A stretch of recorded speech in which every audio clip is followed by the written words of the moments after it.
Eu gostaria de chamar aqui acima um casal que esteve conosco desde ontem, veio com toda a família do Espírito Santo. Pedras preciosas, preciosíssimas. Eles fazem um belíssimo trabalho de apostolado mesmo pela internet. A Rayane, ela é bacharel e licenciada em Ciências Biológicas pela Universidade Federal do Espírito Santo, mas ela escolheu não seguir a vida acadêmica para poder ficar em casa e cuidar dos filhos. O Gabriel, o esposo dela, é professor na área de eletrônica, pesquisador da área de inteligência artificial.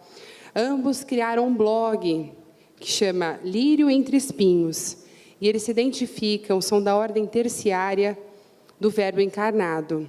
Então, eu gostaria de chamar eles aqui acima para poderem partilhar conosco mais um pouco. Então, agora, com muita alegria, vamos escutar o Gabriel e a Rayane. E não é ogra coisa nenhuma, é um amor de pessoa, gente. Queria chamar a todos para começar com uma pequena oração, pedir a intercessão de Maria Santíssima e de São José. Em nome do Pai, e do Filho, e do Espírito Santo. Ave Maria, cheia de graça, o Senhor é convosco.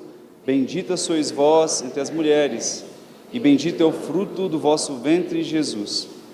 Santa Maria, Mãe de Deus, rogai por nós, pecadores, agora e na hora de nossa morte. Amém. Glorioso São José, rogai por nós. Pois bem, estamos aqui de volta. Vou ter que nos ouvir um pouco mais, né? Mais um dia. Hoje o tema da palestra é a educação sobrenatural dos filhos. Eu estava ali rindo, né? Porque para nós capixabas, né, todo mundo do Brasil tem sotaque, menos nós, né?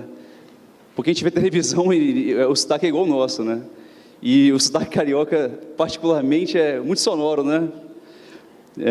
Muitos católicos militantes do Rio de Janeiro, né? A nossa palestra hoje, é claro que nós somos um casal novo, né? 4 anos de casado, errei não, né? 4 anos de casado. E a gente não poderia falar da educação sobrenatural dos filhos de acordo com nossa vivência, de acordo com como se tivéssemos uma grande propriedade no assunto, visto que nossos filhos são novos, né? O Bento tem 3 anos e Isabel tem 1 ano e pouco. Então, não é para se falar, olha, que casal que chegou lá, né? Olha só que filhos educados que tem, não.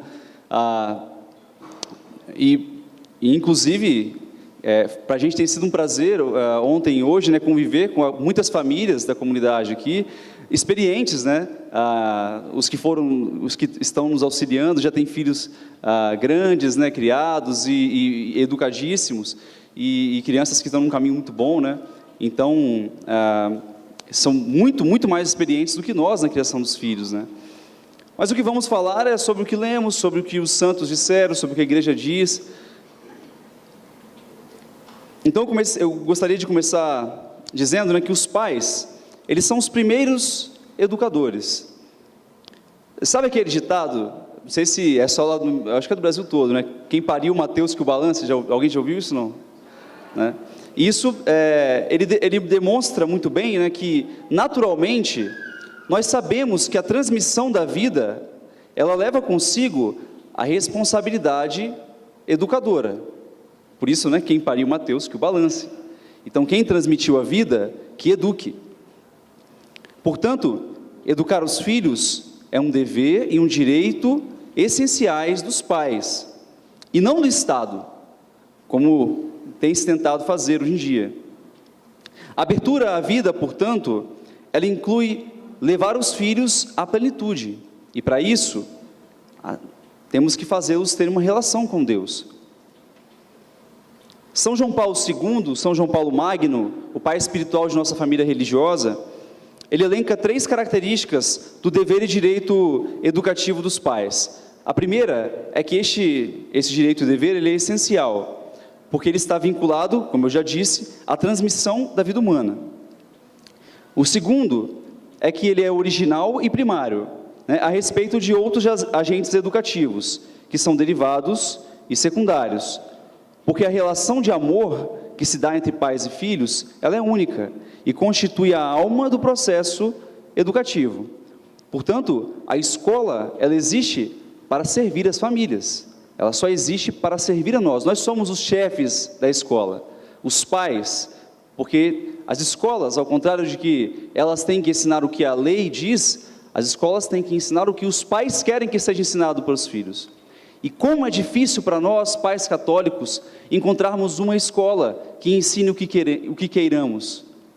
Como é difícil. Os nossos filhos ainda não têm idade escolar. E vocês ainda estão em São Paulo, talvez tenham mais possibilidades de escolas. Mas em nosso estado, no Espírito Santo, e eu já ouvi de alguns pais por aqui em São Paulo, dizerem algo parecido, mesmo as escolas que se proclamam católicas, pregam um anticatolicismo. Nós não temos coragem de colocar nossos filhos numa escola. Eu espero muito que mude em pouco tempo. De repente, os nossos queridos membros da primeira ordem, ou as freiras, abrem uma escola lá do Espírito Santo, lá na roça, né? É roça, né, gente? Espírito Santo. A gente vem para São Paulo, a gente fica maluco, esse monte de prédio, carro para tudo que é lado, né? O trânsito de domingo aqui é o trânsito no horário de pico lá em Vitória, né? Em terceiro lugar, este dever e direito, ele é insubstituível e inalienável. Portanto, ele não pode ser usurpado, nem delegado completamente. Consciente dessa realidade, a igreja ensinou sempre que o papel dos pais na educação tem tanto peso que quando falta, dificilmente pode suprir-se. Eu sou professor do Instituto Federal, né? Então vocês devem fazer ideia de como que é a pedagogia daquilo lá. Então de vez em quando vem, em vez de me chamar de professor, as pedagogas vêm me chamar de educador. É claro que se o pai quiser que eu eduque, tudo bem, mas tem que me dar uma certa liberdade, né? A parte da educação quer, mas se quiser que eu eduque como eu educo meu filho, a coisa é um pouco mais rígida, né? Amar é a vocação fundamental de todos nós. Não importa se nós somos leigos ou religiosos, a nossa vocação fundamental é amar. Por conta disso, a finalidade da missão educativa dos pais é ensinar a amar. Se todo o resto faltar, toda a educação dita formal faltar para os nossos filhos, se os tivermos ensinado a amar, o objetivo estará cumprido. E nesse sentido, a família, ela é a escola por excelência, pois é o único lugar onde se é amado pelo que se é, membro da família. Ali não importam a beleza, o dinheiro, as habilidades, nada importa. Apenas por ser membro daquela família, já se será completamente amado. Um amor gratuito. Há duas famílias que eu conheço, de nossa congregação, que para mim são um grande exemplo de amor. Ambas, uma inclusive é do nosso estado, ambas adotaram diversas crianças com deficiência, por motivos variados. É claro que isso não é um chamado a todos os casais, mas essas escolheram e foram chamadas a isso. Não adotaram apenas uma criança, mas várias, porque elas chegavam para adotar uma criança, e no abrigo tinham vários irmãos dessa criança, e elas levavam todos para casa, não importando a idade, a deficiência, levavam, e aquelas crianças eram amadas. Imagina levar 3, 4 irmãos de vez para educá-los, e olha que pelos testemunhos deles, não era que era algo sem cruzes, não, de forma alguma. Tiveram problemas, alguns de idade maior negaram, não queriam a fé, dificuldade de educá-los, mas ainda assim o fizeram. Cabe lembrar aqui que a missão educativa, né, não é apenas de um dos pais. O pai e a mãe têm papéis fundamentais na educação dos filhos, e de certa forma até mesmo diferentes. Cada um do seu jeito, né? E essa diferença, como eu disse, ela é fundamental. O amor dos pais, inclusive, é a aula magna diária sobre como amar. Se o objetivo final da educação é ensinar a amar, o amor entre marido e mulher é uma aula diária, a maior aula que se pode dar para os filhos. Eles aprendem pelo exemplo. Podem perceber, nossos filhos, eles repetem tudo o que fazemos. E isso é até, de certa forma, assustador, porque é um espelho. Certo dia eu estava olhando o Bento, e ele estava em casa, ia falar comigo, ele franzia a testa assim, e falava de um jeito. Eu falei, de onde que ele está tirando isso? Aí a Reni falou, de você, né, claro.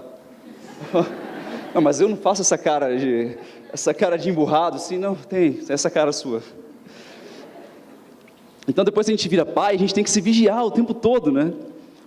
Portanto, queridos pais e mães, amem-se, sirvam uns aos outros. Eu falo especialmente para os pais. Nós somos os governantes de nossa família. E nosso exemplo de liderança não é no mundo, senão em nosso Senhor Jesus Cristo. Por isso, o mundo não entende a submissão das esposas aos maridos, porque não entendem Jesus Cristo. Ele nos ensinou que governar é se colocar a serviço. Por isso, mesmo que cansado, não fica no sofá jogado enquanto sua esposa faz o jantar. Enquanto cuida dos filhos, vai ajudá-la. Não vá para o celular enquanto ela lava a louça, lave você as louças. Assim, seus filhos homens, eles aprenderão como serem bons maridos. E suas filhas, elas vão saber que tipo de homem elas devem escolher para se dar em casamento. É através do exemplo. Se você for um preguiçoso, um crápula, é isso que ela vai procurar depois. Certa vez eu tive a graça de ir num evento, num presídio. A graça. E é engraçado, porque era numa ala, alguém perguntou depois, era num retiro que estava tendo, né? E perguntaram para o padre, mas o padre perguntou para o diretor do presídio, né? Mas a gente sempre dá o retiro para essa mesma ala, não pode, será que a gente não poderia dar o retiro para outras alas? Aí, isso eu descobri depois, né? O padre falou assim, não, o diretor do presídio falou assim, não, é porque as outras, eles entram e saem muito rápido, essa ala aqui é só dos assassinos, então tá tranquilo. O padre conversava com os detentos, e eu estava observando a conversa deles, né, sobre família, né, e eu vi os detentos falando com muito amor sobre as mães, mas quando o padre falou dos pais, eu percebi que a maioria, ou não sabia quem era o pai, ou tinha alguma mágoa profunda do pai. Isso mostra a importância do amor de nós pais aos filhos. Aqueles detentos, faltou apenas o amor paterno, e aquela era a situação em que eles estavam. Algo importantíssimo de lembrarmos na educação sobrenatural de nossos filhos, é que devemos educá-los para a liberdade. Pensem bem, se eles fazem a coisa certa, apenas por medo de nós pais, ou mesmo para nos agradar, o que acontecerá quando não estivermos por perto? Por isso, é necessário que os eduquemos para que escolham livremente fazer o bem, fazer o que é certo. E aqui temos um ponto bastante sensível, que é o equilíbrio entre a liberdade e a disciplina. Nossos filhos devem ser como ovelhas, que correm livres, sob o olhar atento dos pastores, que agem apenas em caso de perigo. No primeiro filho, né, no Bento, eu tinha essa tendência, né, de ficar muito preocupado e correndo atrás. Até hoje eu sou um pouco preocupado demais, né? Agora a gente vai aprendendo a ter o olhar. Você está conversando aqui e de olho. Aí seu filho sobe num negócio lá que se ele cair ele morre. Aí você entra em ação. Se não tiver em perigo de morte, você vai lá. Se não, fica tranquilo. E a gente descobre depois com mais filhos que eles são bastante fortes, né? Cair de cabeça um degrau só está tranquilo. De 3 para cima é um pouco preocupante. Eu já quis colocar capacete nas crianças em casa. Pensei, aí fica mais tranquilo, deixa de capacete e tal.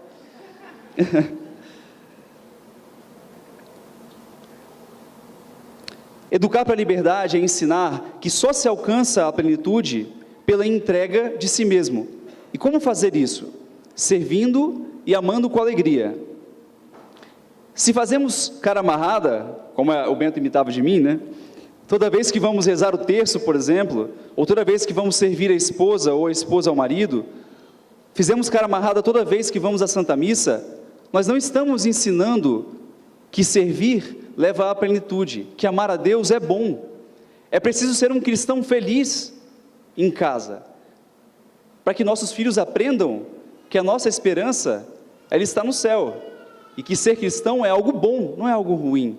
Senão, na hora de rezar, a criança fala, não quero rezar, vou ficar brincando, vou para o quarto, etc. Alegria no servir. Agora a Raine vai falar um pouco sobre a educação sobrenatural em si. Bom, quando falamos sobre educação sobrenatural, ou melhor, sobre qualquer esfera da educação, seja intelectual, moral, física ou religiosa, a gente tende a esperar um manual absoluto, prático e eficaz, que nos dê todas as direções e resolva todos os nossos problemas. E isso, em geral, acontece por 3 motivos, 3 problemas. A nossa má formação, especialmente na escola, nos ensinou a pensar de forma compartimentalizada e reduziu o saber a informações globais, práticas e úteis para solucionar problemas. Houve, então, uma perda do valor do conhecimento e uma instrumentalização dele. Ao mesmo tempo, nós vivemos uma exaltação da intelectualidade per si, e não como um meio de aperfeiçoamento de si mesmo e do outro, e de aproximação da verdade divina. E como está escrito no livro da Imitação de Cristo, muitos estudam mais para saber que para bem viver, e por isso erram a miúdo e pouco ou nenhum fruto colhem. O outro problema é a comodidade. A comodidade reinante na nossa geração nos põe em uma posição expectante, no sentido de que esperamos tudo de mãos beijadas, querendo que tudo aconteça sem esforço, sem colocar-nos em busca daquilo que necessitamos, sem dispor os meios.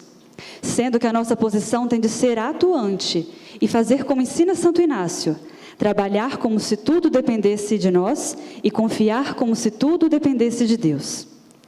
O terceiro problema é a falsa concepção de que a educação está dissociada da personalidade, como se a mesma fórmula pudesse ser aplicada sem levar em consideração a particularidade de cada criança e o contexto onde ela está inserida. Tudo isso junto nos faz pensar que as coisas acontecem como uma receita de bolo e que segui-la resolverá todos os nossos problemas. Mas na prática, nada disso acontece, porque a verdade é que tudo nos custa. E quando falamos de educação, temos um componente essencial. Estamos lidando com pessoas, e cada pessoa é uma criação única e irrepetível. Há normas gerais que orientam objetivamente e com muita clareza a educação. Mas a grande maioria das informações devem ser estudadas por nós pais para serem colocadas em prática, levando em consideração cada filho e cada circunstância. Falando propriamente da educação religiosa, nós pais somos os primeiros responsáveis por abrir os olhos da criança para o mundo sobrenatural. Quando uma criança nasce e ela vai crescendo, ela não tem a capacidade de saber que o mundo sobrenatural existe, se os pais não descortinam este véu da realidade sobrenatural para ele, para as crianças, né? E a instrução religiosa, e essa educação religiosa, esse descortinar, né, do mundo sobrenatural para a criança, ele não vai se resumir apenas na catequese propriamente dita, né, que é a instrução religiosa da doutrina. A instrução religiosa ela é apenas uma parte da educação sobrenatural. E tê-la bem feita nem sempre é a garantia de que a criança será um bom cristão. Sim, por um simples motivo, é a graça quem fecunda todas as coisas. E sem uma vida espiritual, os conhecimentos apenas servem para povoar a memória de nossos filhos. Nossos filhos têm de amar a Deus e se relacionar com Ele pessoalmente, não só através de livros e de um checklist de conhecimentos doutrinários. Em 2 Coríntios está escrito: andamos na fé e não na visão. E assim deve ser a nossa vida.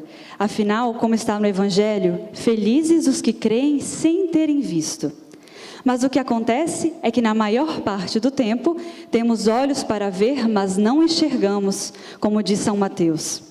e resumimos o nosso relacionamento pessoal com Deus, nosso Pai, em um pequeno número de práticas de piedade a serem cumpridas enfadonhamente e sem porquê, e muitas vezes ainda pelos motivos errados. Portanto, a educação sobrenatural dos filhos começa com a educação dos pais, começa com a nossa vida interior. Mas nós padecemos de uma crise de espiritualidade, porque não sabemos o que é rezar, e até mesmo desacreditamos da eficácia da oração. Como está no livro A Alma de Todo Apostolado, a oração é a primeira e mais eficaz das ações. O cardeal Sarrat, em seu livro A Força do Silêncio, adverte enfaticamente a respeito do ativismo em que nossa geração tem vivido. Para fugir de si mesmo, do autoconhecimento e, consequentemente, de Deus, o homem moderno enche-se de ruído e também de obras. Vive fora de si mesmo, alienado, cada vez mais angustiado e frustrado com a esterilidade de suas obras, que não estão ancoradas na rocha firme e eterna, mas apenas no próprio orgulho e na própria vaidade. É preciso redescobrir o valor do silêncio, do recolhimento e de uma vida ativa de oração. Somos uma geração com tantos livros riquíssimos sobre espiritualidade disponíveis na internet de forma tão fácil. Muitas vezes lemos diversos tratados maravilhosos sobre a oração, mas continuamos estagnados, acumulando conhecimentos sem rezar. Ignoramos que rezar é um trato de amor com aquele que sabemos que nos ama, como ensina Santa Teresa. Falta-nos então, primeiramente, a consciência da nossa filiação divina, de que somos amados por Deus e da finalidade para a qual fomos criados. É impossível ter verdadeira consciência disso e não correr apaixonadamente para os braços divinos, não sonhar com o céu, não ver em cada pequeno acontecimento do dia uma disposição da providência. Em Colossenses está escrito: buscai as coisas do alto, ou seja, não devemos nos guiar pelas coisas da terra. Recordo aqui uma excelente conferência que um dos padres do nosso instituto deu este ano, o padre Fuentes, onde ele relata aqui, abre aspas, vivemos em um tempo caracterizado à sua maneira pelo rechaço da encarnação. Pela primeira vez desde o nascimento de Cristo, acontecido há 2000 anos, é como se ele já não encontrasse lugar em um mundo cada vez mais secularizado. Não sempre se nega a Cristo de maneira explícita. Muitos, inclusive, dizem que admiram a Jesus e valorizam alguns elementos de seu ensinamento. Entretanto, ele segue longe. Na realidade, não é conhecido, amado e obedecido, senão relegado a um passado remoto ou a um céu longínquo. Nossa época nega a encarnação de muitos modos práticos, e as consequências dessa negação são claras e inquietantes. Se o rechaço da encarnação é a origem de todos estes males, sua aceitação é todo o bem. O Verbo se fez carne para redimir o homem e o mundo. Assumiu uma natureza como a nossa, para entrar no mundo como Senhor e Rei, e conquistar para si todas as coisas. Nós devemos prolongar a encarnação de Cristo, deixando-nos conquistar por sua pessoa, por sua doutrina e por sua moral. E uma vez conquistados, devemos conquistar tudo o que esteja ao nosso redor. E não desde fora, como quem enverniza as coisas como um mero lustre cristão, senão que desde dentro, dando a todas estas coisas uma nova alma, a do Evangelho, que é a fé e a caridade que brotam de Cristo. Fecha aspas. Transpondo isto para a realidade da educação sobrenatural, temos que se Cristo não for o centro das nossas vidas, nada fará sentido ou terá fruto. O Verbo se fez carne, e isso não pode ser algo distante, não pode ser apenas lembrado de vez em quando, deve ser a razão das nossas vidas. Deve ser o nosso movente a sermos outros Cristos, pois o primeiro efeito da encarnação tem de ser nas nossas almas. Só assim poderemos evangelizar o mundo, e é justamente a nossa vida espiritual que alimentará a vida espiritual dos nossos filhos. Dar a vida tem um sentido muito mais profundo do que simplesmente dar à luz fisicamente. A mãe não gera apenas na carne, mas também no espírito. Sendo a mulher aquela a quem foi dado o dom da vida, é ela quem gera no filho, de alguma forma, a vida espiritual e o alimenta, retirando da sua própria vida interior o pão que alimentará espiritualmente os seus filhos. As criancinhas pedem pão, está escrito no livro de Jeremias. É no seio, no colo e nos joelhos das mães que se formam os grandes santos. Engana-se quem pensa que dar à luz ao filho termina no momento do parto. Ainda durante muitos anos, cada mãe continuará gemendo em dores de parto, dando à luz ao filho para a vida eterna. Dará não somente do seu pão interior, a exemplo do fiel pelicano, rasgando o seu próprio peito e dando de comer da sua própria carne e sangue, como também, à semelhança do parto físico, fará nascer os filhos para a vida eterna entre suores, dores, lágrimas e preces. Uma criança para rezar precisa do coração de sua mãe. Gerar a vida espiritual nos filhos custa, especialmente a doação de nós mesmos. É muito raso pensar que educar sobrenaturalmente se resume a ensinar orações e doutrina. É preciso aprender com as santas mães, como Santa Joana de Chantal, que rezava todos os dias ao lado do berço de seu filho quando adormecia por 2 horas. Ou como Santa Zélia, que recorria aos anjos, aos santos, à Virgem e a São José, na difícil tarefa de educar suas meninas. Ou como tantas mães de nossos tempos, como uma que a doutora Filó citou na palestra do ano passado, que todos os dias rezava 1/3 para cada um de seus filhos, e não eram poucos filhos. Há uma frase célebre que diz: o sangue dos mártires é semente dos cristãos. E isso não diz somente a respeito ao martírio do derramamento de sangue, mas também ao martírio cotidiano da nossa vida, que gerará frutos de vida eterna nos nossos filhos.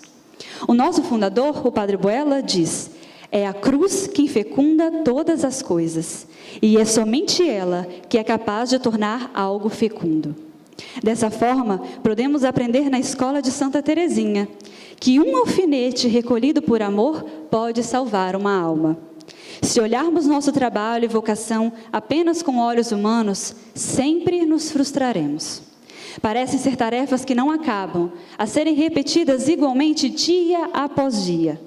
Mas se abrirmos os nossos olhos espirituais, descobriremos o tesouro de que todas as pequenas coisas que fazemos têm relevo de vida eterna. Não basta ensinar a doutrina aos nossos filhos, temos de fecundar a sua educação com o nosso martírio heróico e cotidiano. Este é o grande segredo: fazer da vida oração, viver o sacerdócio do coração, sermos almas vítimas que oferecem do nascer ao pôr do sol sacrifícios para a glória de Deus, para a salvação das almas, para o reinado de Cristo, para a santidade das nossas famílias. Como dizia a serva de Deus Elizabeth Lizer, abre aspas, sejamos como a vela que consome sua própria substância para dar luz e calor aos que a cercam. O sofrimento aceito e oferecido constitui a oração por excelência. Elevando a minha alma e cumprindo o meu dever, posso elevar o nível da humanidade, porque toda alma que se eleva, eleva o mundo. Fecha aspas. Quando os nossos filhos são batizados, eles recebem o germe da graça.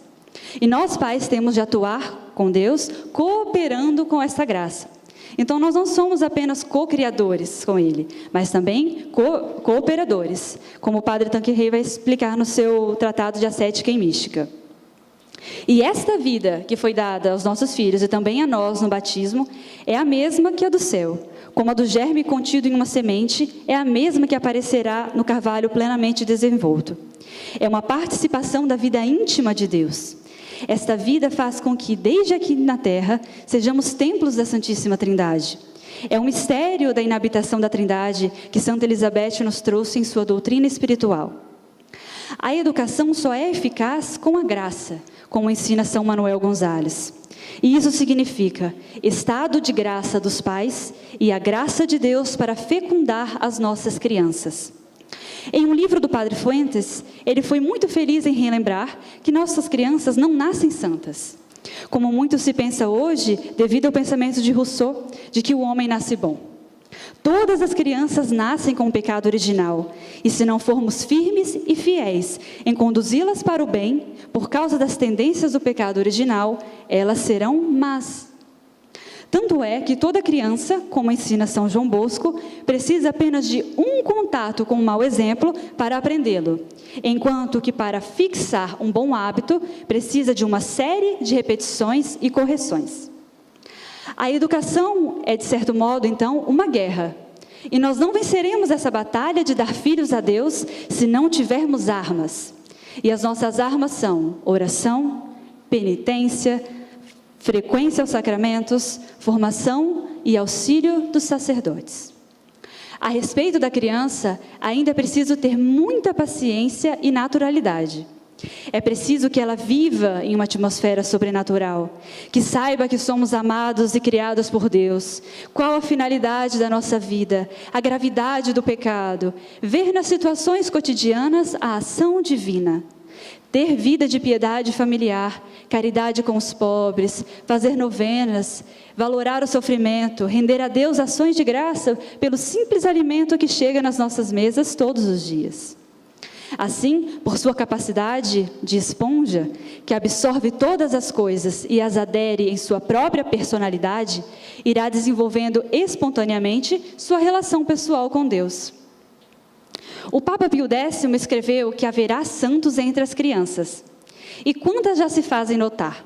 A pequena Nelly, morta em odor de santidade na Irlanda, aos 4 anos e meio de idade, após ter feito a sua primeira comunhão, que tão ardentemente desejou, após ter praticado o grau extraordinário de virtudes. Sobretudo, a paciência para suportar as dores da carne e dos ossos. A venerável Antonieta Mel, que morreu com 6 anos. Suas cartinhas expressavam um amor simples a Jesus e a Nossa Senhora, mas ao mesmo tempo uma clara consciência assombrosa em uma menina da sua tenra idade, de que é Jesus e como nós devemos segui-lo pelo caminho da dor. Assim, para a surpresa de sua mãe, a pequena Nenolina dirá muitas vezes ainda: Senhor Jesus, dai-me almas. Antonieta repetirá isso muitíssimas vezes. Todas essas vidas não podem deixar de nos lembrar de Santa Imelda, morta de amor durante a ação de graças de sua primeira comunhão. Deixai vir a minhas criancinhas e não as impeçais, diz o Senhor. Quando Jesus diz deixai, mostra-nos que há um movimento natural nas crianças de ir ao seu encontro. E neste sentido, o final do versículo demonstra que se por um lado as crianças correm até ele, de outro, muitas vezes estão os adultos impondo barreiras. Mas a ordem é clara: não as impeçais. São Lucas vai narrar este evangelho de outra perspectiva, escrevendo: Jesus, porém, chamou-as e disse: deixai vir a minhas criancinhas, e não as impeçais, porque o reino de Deus é daqueles que se parecem com elas. Em verdade vos digo, quem não receber o reino de Deus como uma criancinha, nele não entrará. Não podemos deixar de notar que nosso Senhor chamou-as. Ele quer que elas estejam junto dele. E vejam que aqui está escrito sobre o movimento natural que o bom Deus faz com todas as almas. Ele nos chama, e se respondemos ao seu chamado de amor, então provaremos das suas delícias. Suas delícias são estar com os filhos dos homens, está escrito em Provérbios. Não seria isso uma confirmação de que o Senhor se agrada de estar com as suas criaturas, em especial as crianças, os filhos dos homens? Por fim, como diz São João Paulo II, certamente não nos move a esperança ingênua de que pode haver uma fórmula mágica para os grandes desafios do nosso tempo. Não será uma fórmula que nos há de salvar, mas uma pessoa e a certeza que nos infunde: eu estarei convosco. Haverá santos entre as crianças e espero que nossos filhos estejam entre esses santos. Que o Imaculado Coração de Maria nos ajude a educarmos os nossos filhos para a santidade. Muito obrigada.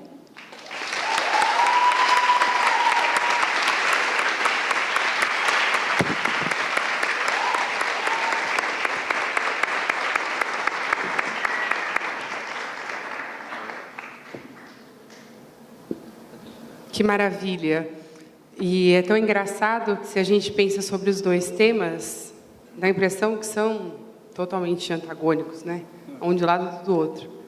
E não tem nada a ver. A gente só vai poder ter bons católicos, combatentes, que realmente doem a vida e vivam uma vida só e não uma vida dupla, se nós criarmos filhos prontos para isso, prontos para o combate, para o sofrimento diário, né?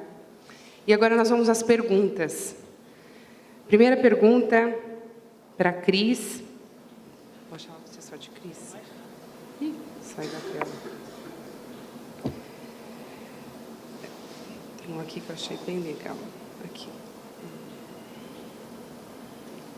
Cris, seu posicionamento é impecável. Em algum momento da sua vida, você se viu em situações de ter de decidir entre amizades, família e vida social para defendê-lo? Principalmente na sua adolescência e juventude? Como é que foi isso? Várias vezes na minha vida, na verdade. Inclusive, nessa minha empreitada política, nós vivenciamos um momento na família de bastante turbulência. Pra vocês terem uma ideia, eu tenho um tio que é esquerdista. Então, daí vocês já podem inferir muita coisa. Mas, diversas vezes eu acho que nós nos deparamos com situações como essas, de ter que decidir entre levar uma amizade até o final ou propagar a verdade. E eu sempre tenho a plena convicção de que, por mais incompreensão que certas coisas podem causar, eu sempre opto pela verdade. Ainda que a verdade doa muitas vezes, a gente tem a certeza de que essa verdade liberta. Então, a gente não pode deixar de semear a verdade, ou seja, de colocar aquela semente da verdade para que, pela graça do Espírito Santo, um dia possa germinar e a pessoa possa, pelo menos, acordar, se ela estiver adormecida. Então, sim, já vivenciei, tanto na vida social quanto na vida política, esses momentos de ter que decidir ser mais aguerrido em algum aspecto, principalmente para levar a verdade até o fim, e muitas vezes gerando atritos ou até mesmo, como eu posso dizer, insatisfações e inimizades, porque eu acho que o grande receio é esse. Às vezes a gente tem medo de falar a verdade com medo de perder a amizade. A gente tem medo porque não quer perder a amizade.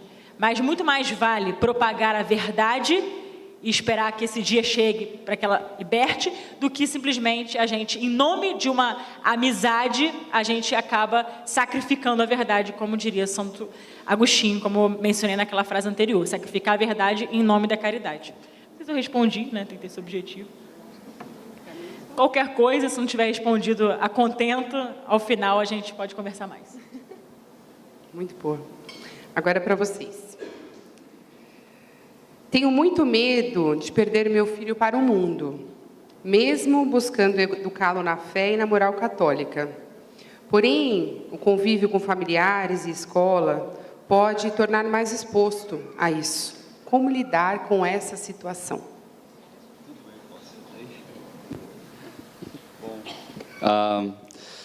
Acho que segue bastante no que é Vossa Excelência que fala, né? Que ela disse, né? Nós escolhemos, decidimos por sermos radicais.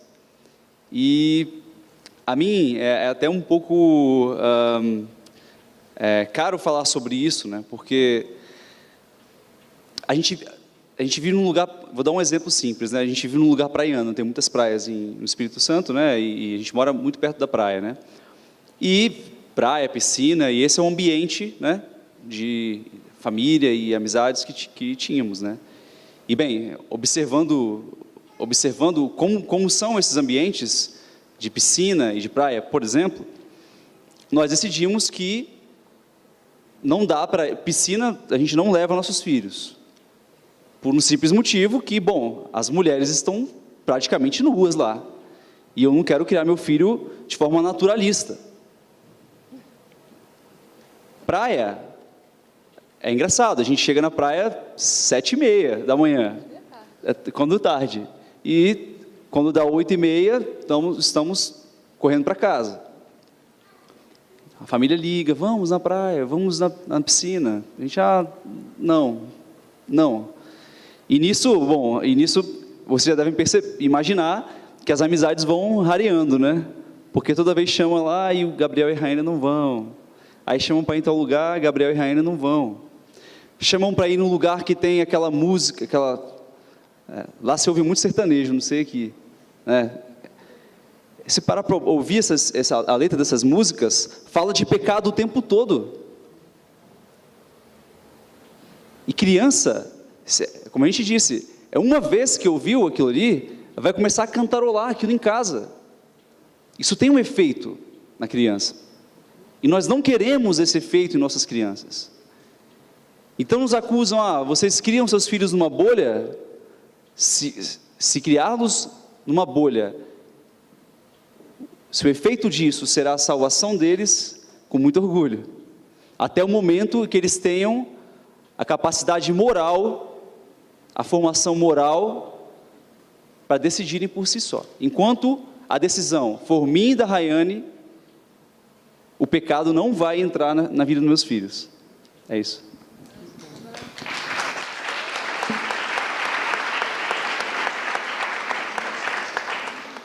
A pergunta falava um pouco também sobre o medo de perder os filhos para o mundo, mesmo educando bem, né?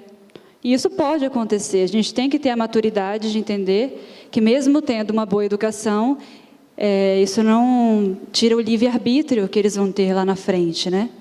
Mas como boas mães, nós temos que nos inspirar em Santa Mônica, nem que seja para rezar 40 anos pela conversão deles, nem que seja para morrer sem ter visto os frutos, mas fazer a nossa parte, né? Porque a santidade dos nossos filhos está mesmo na nossa oração, no nosso sacrifício. É muito utópico esperar, é muito romântico, uma visão muito romântica, esperar que, né, todas as coisas na vida deem certo, mesmo que a gente disponha os meios. Não, pode ser mesmo que nossos filhos lá na frente se percam, por decisão deles, não porque nós não fizemos a nossa parte. Mas a nossa posição de pais vai ser estar amparando, apoiando, rezando por eles e, como o pai do filho pródigo, esperando eles de braços abertos para serem amados. Não para apontar o dedo no rosto deles, dizendo, olá, foi lá comer lavagem dos porcos. Não, vem meu filho, você aqui, você é amado. O mundo não te ama, quem te ama sou eu. É isso.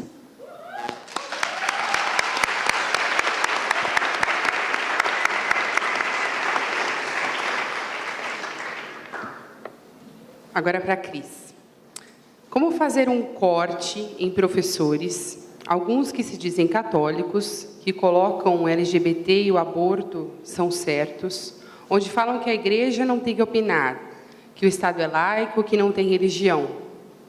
Mas laico não seria a maioria? Por que dessas falas? Como evangelizar nessas situações? A primeira pergunta foi o que dizer para um professor? Converta-se e crê no Evangelho. Primeira coisa que eu acho que a gente pode dizer. Converta-se e crê no Evangelho. Porque é uma pessoa que defende pauta LGBT, se diz católico, não entendeu o que é catolicismo e tampouco conhece a doutrina. Primeiro aspecto. Segundo aspecto, sobre a questão do Estado laico. Essa encíclica esclarece muito bem sobre o laicismo, a laicidade e o perigo da laicização. E eu digo mais, uma grande afronta, ou melhor, um meio insidioso que afronta diretamente a realeza de Cristo, o reinado social de nosso Jesus Cristo, se chama laicização do nosso Estado. Laicização do Estado. E por quê? O que preconiza o Estado laico? Há pessoas que se perguntam, Cris, você não é parlamentar, e parlamentar não tem que estar adstrito à Constituição Federal, portanto, deveria entender que o Estado é laico e deveria respeitá-lo. Eu não respeito o Estado laico e eu não quero o Estado laico. Eu sou católica e sempre defenderei o Estado católico. Isso é um primeiro fato. E por quê? Porque, obviamente, da mesma forma que a nossa Santa Igreja, o poder temporal e o poder espiritual são dois braços. A gente tem a doutrina dos dois gládios, que, por exemplo, na Bula Una Santa, do Papa Bonifácio VIII, lá no finalzinho, ele deixa claro que o poder temporal precisa estar submetido ao poder espiritual. Então, nós temos que o poder temporal precisa sempre respeitar a autoridade do poder espiritual. Então, da mesma maneira, temos que a realeza de Cristo, o reinado social de nosso Senhor Jesus Cristo, que nós defendemos, que a igreja também propaga, nós católicos temos o dever de propagar. Então isso não coaduna com o Estado laico. Então, embora a nossa Constituição Federal, que, de forma curiosa, lá no seu preâmbulo diz sobre a proteção de Deus, no seu artigo 5º fale sobre a liberdade religiosa, o que significa Estado laico nesta ótica da Constituição? Que o Estado deve respeitar todas as religiões, sem ter uma religião como oficial. Mas isso, para nós católicos, nós podemos encarar como algo positivo? Nós podemos defender esse Estado laico? De jeito nenhum. Até porque sabemos que existe uma religião que é verdadeira e que se chama Igreja Católica. E como havia mencionado lá no início da exposição, extra ecclesia nulla salus, fora da igreja não há salvação. Então o que nós queremos é a conversão de todos para esta igreja, que é a una santa católica apostólica. Então o laicismo não coaduna, não tem como coexistir com o, digamos assim, ideal católico. Quando eu falo ideal católico é porque de fato o Estado deveria ser católico, mas infelizmente não é. Então, embora nós, como católicos, de fato nós enfrentaremos, e enfrentamos mesmo, muitas dificuldades, porque muitos tentam dizer que o Estado é laico, calando a nossa voz, nós precisamos nos chocar com esse sistema. Porque a nossa doutrina, a doutrina da igreja, fala da espada dos dois gládios, ou seja, a doutrina dos dois gládios, fala do meio insidioso, laicização do Estado, que afronta o reinado social de nosso Senhor Jesus Cristo. E nessa ótica do Estado laico, ele precisa sim, como alguém comentou, a pessoa que perguntou, falou, não deveria respeitar a maioria. De fato, supostamente deveria respeitar a maioria da população, que é cristã, notadamente católica, mas isso não acontece. Então, em nome do Estado laico, eles querem calar os católicos. Em nome do Estado laico, eles querem atacar, afrontar, escarnecer a nossa fé. Então, o nosso caminho, de novo, é o martírio. Seja na universidade, seja na escola ou em qualquer outro lugar, nos espaços públicos, nós enfrentaremos esse embate. Porque nós somos católicos e, como católicos, temos esse dever de combater a laicização do Estado, sendo verdadeiros católicos, luzeiros nesse mundo. Então, apesar de muitos professores tentarem sufocar a nossa fé, dizendo que o Estado é laico, que nós não podemos defender, então, o catolicismo, com todo respeito a esse professor, ele precisa entender, ainda mais se ele se disser católico, ele precisa conhecer melhor a doutrina que ele diz defender, ou melhor, que ele diz ser católico, mas não conhece absolutamente nada sobre a doutrina, que já é muito clara em relação a tudo isso que nós falamos. É isso.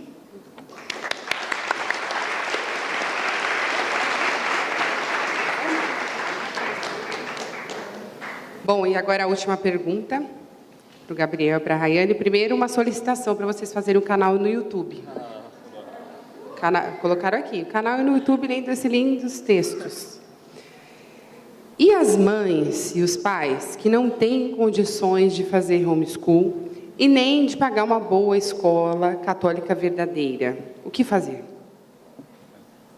Primeiramente, me parece que para pagar uma escola supostamente católica, só sendo milionário, né? Porque, e tendo família numerosa, claro, né? Porque as do nosso estado, aqui o custo de vida é ainda maior, mas por lá as escolas chegam a custar R$2.000 por mês a mensalidade, aqui 4, parece. Imagina isso com 5 filhos, bom, não dá. E para quem não tem condição de nem ensinar em casa, e aqui eu faço um adendo, né? Educar as crianças em casa não me parece ser um chamado a todos também, né? Porque me parece que há pessoas que pregam isso, né? Que esse é o perfeito e todos têm que fazer isso, né? Não é algo de forma alguma simples, né? E nem de forma e também não é um chamado para todas as famílias. Me parece ser um chamado específico, né? O que sim é que não tem resposta para a segunda coisa, para a segunda hipótese, né?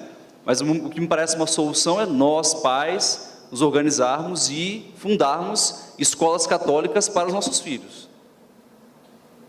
E a comunidade aqui, para mim, me parece, tem todo o poder para fazer isso, né? O poder vindo de Deus, não o poder financeiro, né? E escolas que e pelo amor de Deus, se o fizerem, por graça de Deus o fizerem, lembre-se de confiar na providência divina, de ter uma mensalidade acessível, ou de ter uma mensalidade, ou sim, bolsas de estudo de 100% para quem não pode pagar. Me parece que as irmãs servidoras, que acho que já foram, né? Tem uma escola aqui em São Paulo, e a gente pensava em tentar fundar uma escola no Espírito Santo, ainda não está indo para frente, mas rezem por isso, por graça de Deus isso vai acontecer. Mas elas nos diziam muito sobre isso, e falavam, se forem abrir uma escola, tem que confiar na providência divina, tem que ser uma escola que vai estudar o pobre e o filho do rico, se ele quiser, mas não pode ser uma escola de elite, não pode ser uma escola para os ricos. Nós católicos, nós não somos uma elite intelectual da sociedade, não, nós somos a elite espiritual. É isso. Quer falar?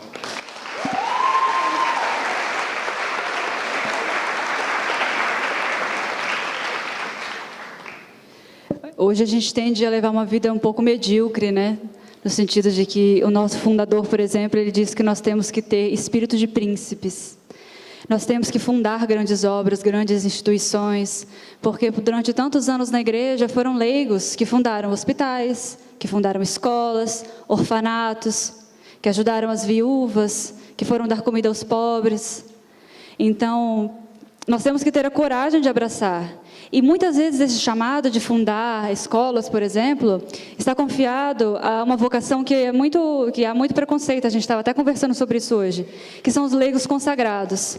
Há muito preconceito hoje na vocação de um leigo consagrado. Mas vejam o exemplo, a força do testemunho da Ângela, que estava aqui hoje de manhã, o trabalho que ela faz, vivendo como uma celibatária. A vida dela, longe de estar longe da maternidade, está muito próxima. Você olha para ela e você vê, ela é uma mãe. Ela não gerou na carne, mas ela gera no espírito todo o tempo. Ela abraçou as crianças do Brasil, ela quer fecundar este povo, dar Cristo a este povo. Isso é a vocação de um leigo consagrado. Muitas vezes nós, pais de família, não vamos conseguir fazer este trabalho, porque nós temos que estar educando os nossos filhos. Que vem um atrás do outro. Um nem terminou de mamar ainda e o outro já está vindo querendo mamar também. Vai ser assim, um nem saiu do berço e o outro já está precisando dormir. Então a gente não tem tempo, apesar de que a gente tem vontade. Mas o que nos falta, muitas vezes, é este tempo, essa disposição. E esse tipo de grande obra é dar a vida. Você vê, ela dá a vida dela. Você tem que dar a vida. Se nós queremos coisas grandes, nós temos que estar conscientes de que toda grande obra só vai ser fecunda, só vai ser possível se nós dermos por ela a nossa vida. Então a gente tem que ter coragem de assumir também essas grandes obras na sociedade, né? E não é difícil. Graças a Deus agora estão surgindo várias escolas, eu tenho muitas amigas que estão juntando pais, fazendo associações e abrindo escolas católicas, com pedagogia, porque a escola, durante muito tempo, ao contrário do que se prega, esteve nas mãos da igreja. Foi a igreja quem fundou as primeiras escolas, as primeiras universidades. Então o problema hoje, infelizmente, está na educação que se dá nas escolas, mas não na instituição dela, que fez e formou tantos santos, né? Então, a gente tem que pegar e evangelizar também neste meio, os professores, evangelizando através do seu trabalho, os alunos também exigindo retidão moral dos seus professores. Porque quando eu fazia faculdade e o meu professor vinha fazer pregação de qualquer outra coisa dentro da aula, eu exigia retidão moral. Porque ele não estava ali para me dizer que o evolucionismo é a maior de todas as verdades, que a Bíblia foi um fracasso, que foi inventada. Não, ele estava ali para me ensinar a teoria que foi proposta, eu tinha que escrever aquilo ali na prova para tirar uma notinha razoável, mas ele não estava ali para me convencer de nada, ele tinha que ter retidão moral. E é claro que eu tomei alguns zeros por causa disso. Mas eu me formei, o diploma está lá. Não adiantou de nada, né? O diploma é tudo bem.